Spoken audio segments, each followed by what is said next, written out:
Hello everyone and welcome to week 2. I'm sorry my video isn't on, but I'm having some issues with bandwidth, and if I turn my video off, it tends to stop crashing on me because I just want to get through this recording and get everything to you as quickly and clearly as I can.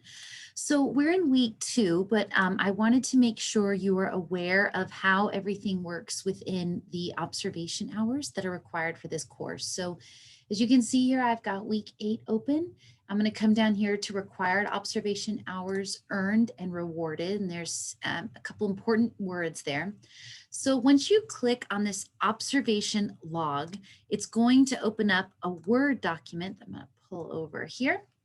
And in the instructions, it does articulate that the state requires you to complete 20 hours within your time for this program, for your master's. However, this course is built so that 12 of those hours are covered within the course. This is where you say thank you, hallelujah, and yes. You only have to complete 8 hours within a classroom setting. So what kind of classroom do you need?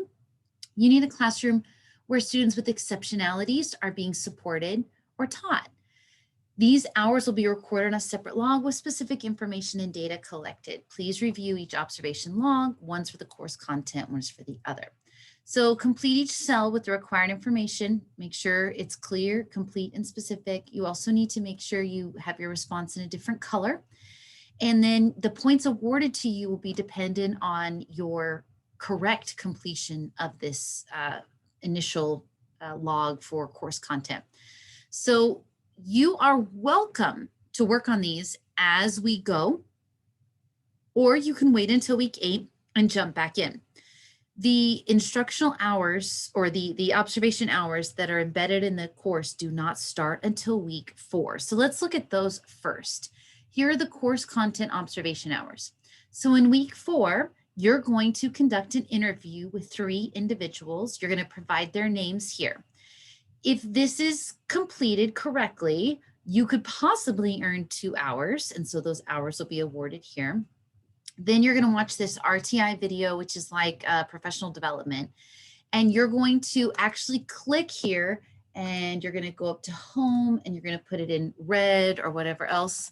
One takeaway I discovered was that blah, blah, blah, and you're just going to write it out. It doesn't need to be double spaced, doesn't need to have any sort of in-text citation or anything like that. You're just providing a response. And then of course that earns you 2 observation hours for just providing that. In week 5, 2 hours, week 6, and then week 7, there are 2 items. This will all make sense as we go through, but it might be a good idea to have this document printed out so that as you encounter each week, it's a lot easier to provide your insight here, or just save it on your computer and then you can turn it in week 8. So now let's go down to your classroom observation hours. Some of you are paraeducators and you're in a classroom all day long observing students being supported and taught who have exceptionalities. Please don't overthink this and make this more complicated than it needs to be. You're observing. If you're observing while you're working, fine. If you feel like your job is too intense and you can't really observe what the teacher's doing, you have to work with your kids, then take some time off and go observe somebody's classroom. You could do it a couple hours a day. You could do it one day. If you are taking this course during a time when classrooms aren't normally in session, like maybe it's summer, there are a million summer schools out there that help students with exceptionalities. It might take a little time to find them, but they are there. You only have to do 8 hours. This is not too much to ask. You do need to have a teacher's signature, so you'll want to print this out, and then how many hours you completed. So on one day, you might do 2 hours, and on another day, you might do 6 hours, and all of these rows might be empty, and that's fine. You may not need all of these rows. So while this is the first step to documenting what is happening, there is also another element within week 8 where your observations will come into play. Your big kind of capstone project for this class is that you are going to write an IEP. There is literally a video to walk you through every step of the IEP that you're writing. Here's your document that you're going to click on. And just for the sake of ease, I already have it here because I wanted to make sure that it worked. So when you click on this document, all of a sudden you're at the top of it. I don't know why it does this. And you are going to have literally make everything up. So your IP, that should say date. I'm so sorry. The date of your IP, when it happened, it could be something you make up in the fall. It could be something you actually attend. Please understand, this is a made up person. However, you do an activity in this class where you do like an inventory assessment of a student. I would encourage you to stick with that student for this IEP because it'll be easier. You have some context, and don't worry, we'll get to that assignment later. We are not going to use the student's real name. So right here, you should be able to put in something that is completely not true. Their school could be the actual school. Find out their birthday, find out their age. If you don't know, make it up. But that will tell us what grade they're in and what developmentally they're capable of doing, their student background. All of this is explained within the video. So don't freak out about this yet, okay?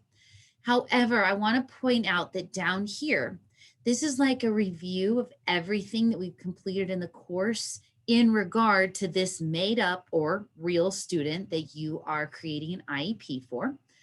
So you're going to answer these questions in sentence form.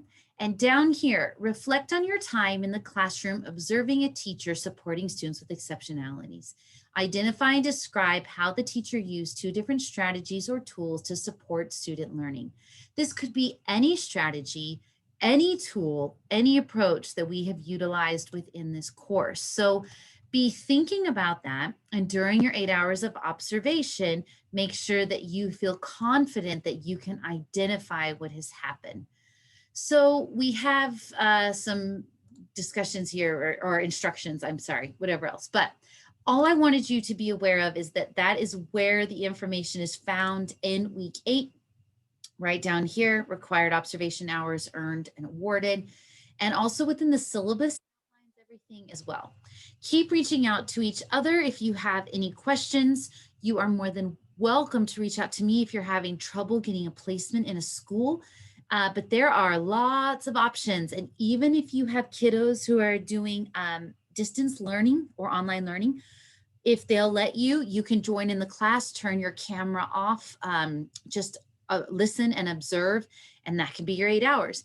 Be creative, do what works best for you. This should not be a burden. This should be a moment to see what we're studying in action and you becoming an expert in it. You guys are awesome. Have a great day, and I hope this video has helped.